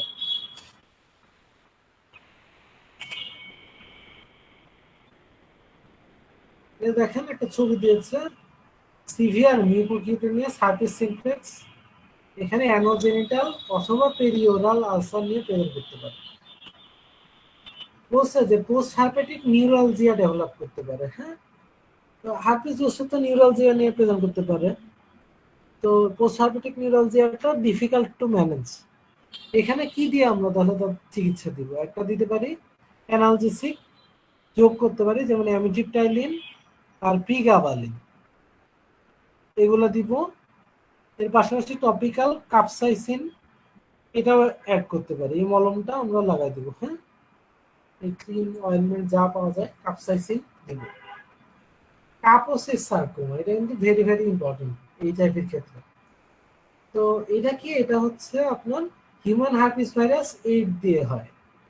এইটা হচ্ছে একটা, এই সার্কোমা যেটা, এটা হচ্ছে spindle cell tumour of lympho endothelial origin.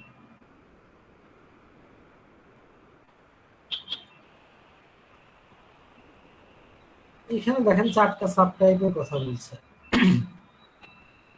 Classic কাপোসিস sarcoma, endemic, এটা আফ্রিকাতেই হচ্ছে। Kaposi's sarcoma in patient on immunosuppressant drugs, usually transplant recipient who experience disseminated disease যাদের তাদের। আর হচ্ছে AIDS associated Kaposi's sarcoma, already stage 4 চলে গেছে, তারপরে কাপোসিস সার্কোমা ডেভেলপ করছে। এই 4টা সাবটাইপ পেলাম। ও বলছে যে লাস্টে যেটা বললাম, AIDS associated Kaposi's sarcoma is always a multicentric disease. এটা হচ্ছে রেড পার্পল কালারের একটা লেশন নিয়ে আসবে, এখানে লিম্ফোডিমা থাকবে, এছাড়া লাং গ্যাস্ট্রোইন্টেস্টিনাল ট্র্যাক্টে ইনভলভমেন্ট থাকতে পারে। Kaposi's sarcoma may respond to antiretroviral therapy. Bacillary angiomatosis, এখানে বার্টোনেল্লা হ্যানসেনেলি অর বার্টোনেল্লা কুইন্টানা এগুলা দিয়ে এই ডিজিজটা হতে পারে। আর এটা ডায়াগনোসিস করবো কিভাবে, এটা একটু দেখেন। ওয়ার্থিন স্টাডি সিলভার স্টেনিং, এই স্টেনিং করলে একটা লেশন থেকে আমি বায়োপসি নিলাম, নিয়ে যদি এই স্টেনিংটা করি ওয়ার্থিন স্টাডি সিলভার স্টেনিং, তাহলে আমরা ডায়াগনোসিস করতে পারবো যে এটা বার্টোনেল্লা হ্যানসেনেলি দিয়ে ব্যাসিলারি অ্যানজিওমাটোসিস হয়েছে। তো এটা ট্রিটমেন্ট কি, এটা ট্রিটমেন্ট হচ্ছে ডক্সিসাইক্লিন আর অ্যাজিথ্রোমাইসিন। এবং হচ্ছে ক্যাপুলার প্লুরাটিক ইরাপশন, এটা ইচি রেড বাম ডিজিজ নামে পরিচিত। টপিক্যাল গ্লুকোকর্টিকয়েড, ইমোলিয়েন্ট, অ্যান্টিহিস্টামিন এগুলো দিতে পারে। ড্রাগ র্যাশ, ড্রাগ র্যাশের কথা বলছে যে cutaneous hypersensitivity to drugs occurs about 100 times more frequently in HIV infection. HIV ইনফেকশনের ক্ষেত্রে কিউটেনিয়াস হাইপারসেনসিটিভিটির চান্সটা 100 গুণ বেড়ে যায়। তো কোন কোন ড্রাগের ক্ষেত্রে ড্রাগ র্যাশটা বেশি হয়? Sulphonamide and non nucleoside reverse transcriptase inhibitor যারা আছে, এনএনআরটিআই, এগুলোর ক্ষেত্রে ড্রাগ র্যাশটা বেড়ে যায়। ইনভলভমেন্ট অফ মিউকাস মেমব্রেনস আর সিস্টেমিক ইনভলভমেন্টও হতে পারে।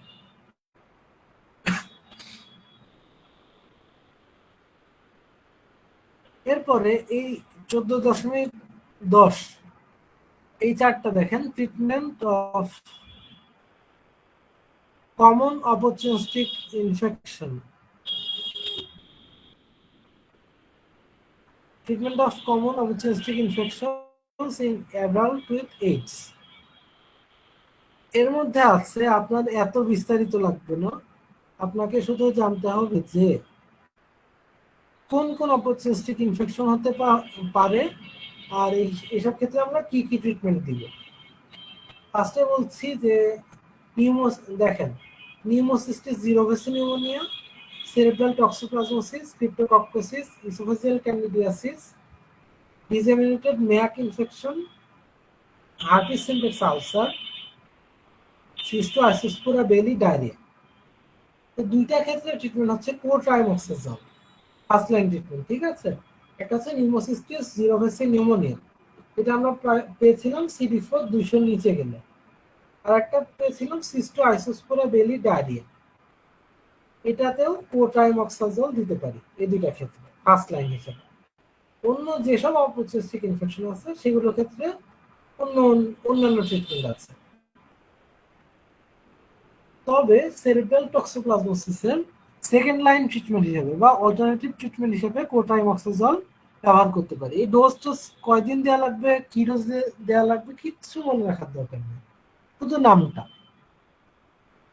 তবে সেরেব্রাল টক্সোপ্লাজমোসিসের ফার্স্ট লাইন ট্রিটমেন্ট হচ্ছে সালফাডায়াজিন আর পাইরিমিথামিন, দুইটা একসাথে চালা যেতে হবে। আর ক্রিপ্টোকক্কোসিসের ট্রিটমেন্টটা কি? লাইপোজোমাল অ্যামফোটেরিসিন বি এর সাথে ফ্লুসাইটোসিন যোগ করবে। আর ইসোফেজিয়াল ক্যান্ডিডিয়াসিসের ক্ষেত্রে যেহেতু ক্যান্ডিডা একটা ফাঙ্গাল ইনফেকশন, আমরা ফ্লুকোনাজল যোগ করব। এরপরে ডিসেমিনেটেড মাইকোব্যাকটেরিয়াম অ্যাভিয়াম কমপ্লেক্স, যেটা ম্যাক, তাহলে এটা তো ক্ল্যারিথ্রোমাইসিন দিয়ে এর চিকিৎসা করব। এর সাথে ফার্স্ট লাইন যেটা টিবি ড্রাগ ইথামবিউটল, এটাও থাকবে। তাহলে ক্ল্যারিথ্রোমাইসিন আর ইথামবিউটল।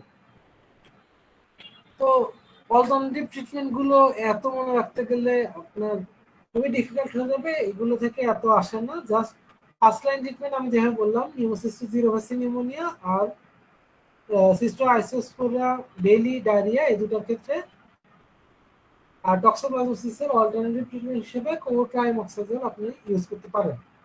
আর অন্যান্য ক্ষেত্রে টক্সোপ্লাজমোসিসে সালফাডায়াজিন আর পাইরিমিথামিন একসাথে যোগ করে ইউজ করব।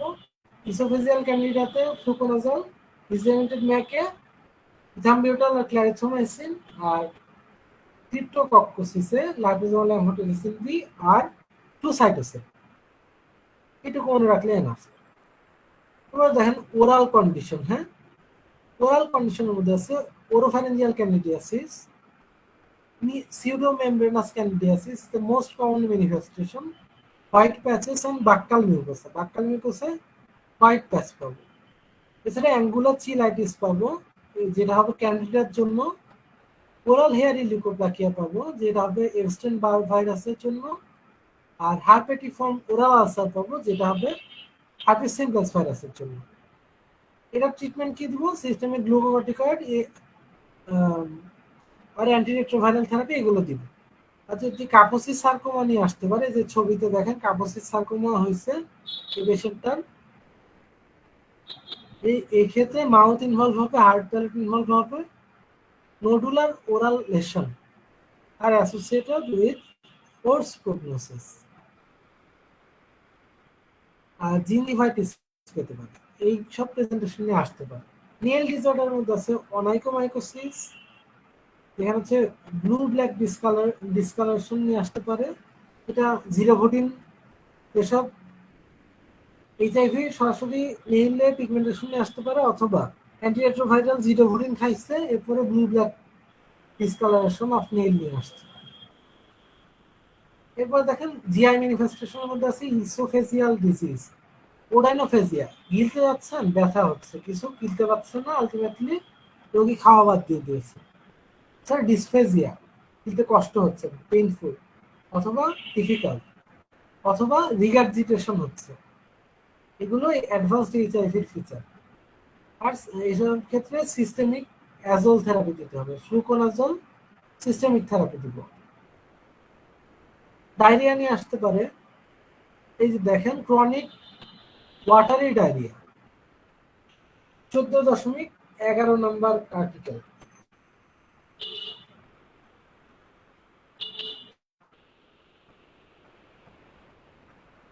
চোদ্দ দশমিক 11 নম্বর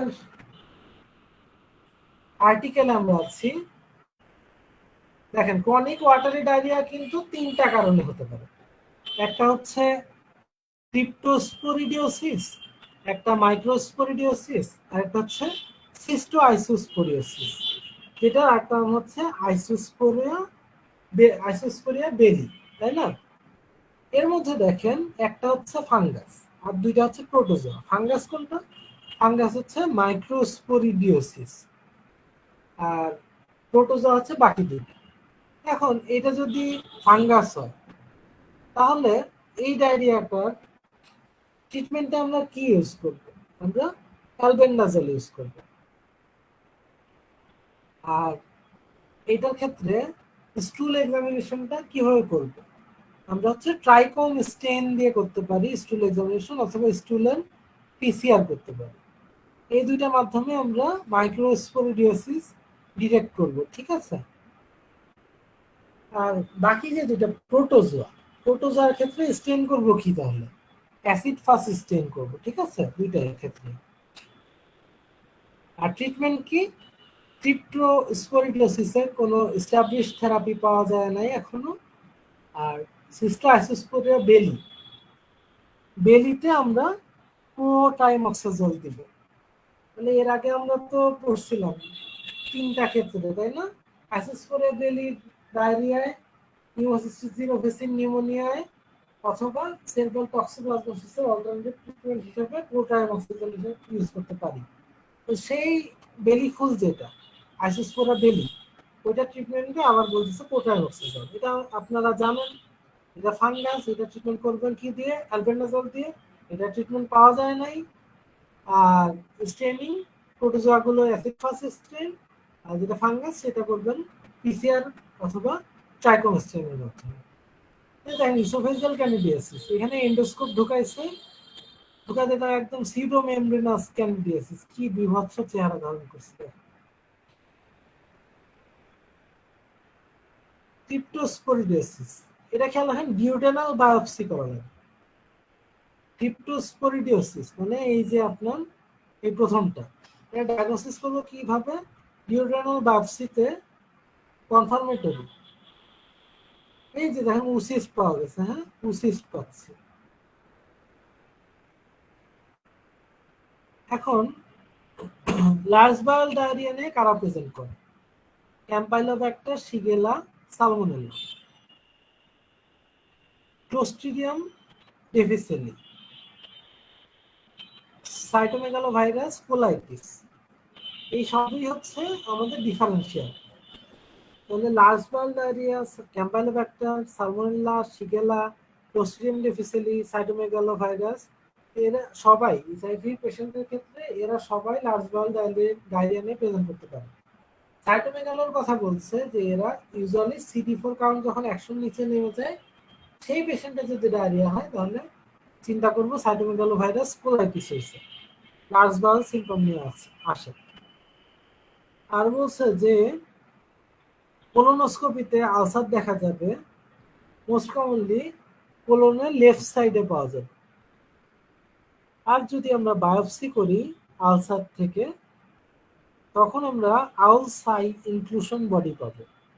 আপনারা জানেন ইনফেকশনস চ্যাপ্টারে জানবেন আরো ভালোভাবে যে সাইটোমেগালো ভাইরাস ইনফেকশনের ক্ষেত্রে আমরা আউলসাই ইনক্লুশন বডি পাই। এরপরে স্মল বাউল ডায়রিয়া। স্মল বাউল ডায়রিয়াতে কি কি ক্ষেত্রে হতে পারে? যে ক্রনিক ওয়াটারি ডায়রিয়া আর ওয়াস্টিং উইদাউট ফিভার নিয়ে প্রেজেন্ট করতে পারে। তখন আমরা চিন্তা করব ক্রিপ্টোস্পোরিডিওসিস, মাইক্রোস্পোরিডিওসিস অ্যান্ড সিস্টোআইসোস্পোরিওসিস। তাহলে এই যে এই চারটা আপনি এতক্ষণ পড়লেন, এই চারটা ওই তিনটা স্মল বাউল ডায়রিয়া নিয়ে প্রেজেন্ট করতে পারে। এই ক্ষেত্রে আমরা কি করব? স্টুল মাইক্রোস্কোপি করে দেখব, ডিউরেনাল বায়োপসিও করতে পারি ক্রিপ্টোস্পোরিডিওসিসের ক্ষেত্রে। আর ম্যাক ইনফেকশন যেটা ডিসেমিনেটেড মাইক্রোব্যাকটেরিয়াম এভিয়াম ইনফেকশন, ওইটাও ওয়াটারি ডায়রিয়া নিয়ে প্রেজেন্ট করতে পারে। হেপাটোবিলিয়ারি ডিজিজ এইচআইভি নিয়ে কি কি আসতে পারে? ক্রনিক ভাইরাল হেপাটাইটিস, এটা বিও হতে পারে আবার সিও হতে পারে, কো ইনফেকশন থাকতে পারে। হেপাটাইটিস বির ক্ষেত্রে ইউজুয়ালি লো ইনকাম আর মিডল ইনকাম কান্ট্রিতে ইনজেক্টেবল ড্রাগ অ্যাবিউজার যারা, অথবা হিমোফিলিয়া পেশেন্ট, অথবা যারা হচ্ছে মেল সেক্স উইথ মেন করে, তাদের হেপাটাইটিস বি রিস্ক হচ্ছে সবচেয়ে বেশি। All patients with hepatitis B infection should be treated with antiretroviral therapy, including the NRTI, tenofovir. এটা হচ্ছে nucleoside reverse transcriptase inhibitor, tenofovir divo, which is also effective for hepatitis B virus. তাহলে এক ঢিলে দুই পাখি হয়ে যাচ্ছে, এইচআইভির অ্যাগনেস্টেও কাজ করতেছে, হেপাটাইটিস বি ভাইরাসের অ্যাগনেস্টেও কাজ করছে। আর হেপাটাইটিস সি যেটা, এটা হচ্ছে is common in injection drug user and people with haemophilia. এটাও কমন, বিও হতে পারে সিও হতে পারে। এরা কি নিয়ে প্রেজেন্ট করবে?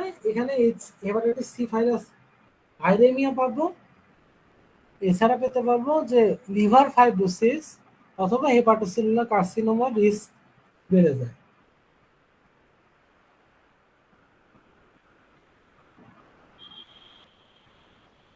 এছাড়া HIV cholangiopathy, HIV cholangiopathy a form of secondary sclerosing cholangitis, ঠিক আছে? একটা আছে পিএসসি, প্রাইমারি স্ক্লেরোসিং কোলাঞ্জাইটিস, এটা তো অটোইমিউন, প্রাইমারি কোনো কারণ নেই। আর এটা হচ্ছে সেকেন্ডারি, কি কারণে হচ্ছে তাহলে? এটা এইচআইভি দিয়ে হচ্ছে। কি হচ্ছে? স্ক্লেরোসিং কোলাঞ্জাইটিস হচ্ছে। May occur in patient with severe immunosuppression. Capillary stenosis is common and is amenable to cautery via ERCP. আর রেসপিরেটরি ডিজিজ নিয়ে প্রেজেন্ট করতে পারে। PCP is more common. Pneumocystis currently pneumonia is more common in high income country. তো আজকে আপনাদের class এই পর্যন্তই। আমরা 360 পেজ পর্যন্ত এসেছি।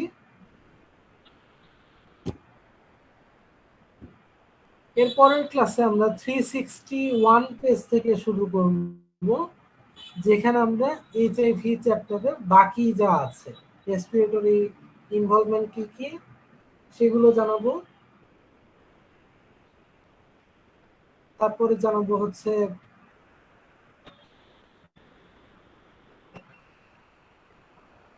নার্ভাস সিস্টেমের উপর ইফেক্ট কি, আইয়ের উপর ইফেক্ট কি,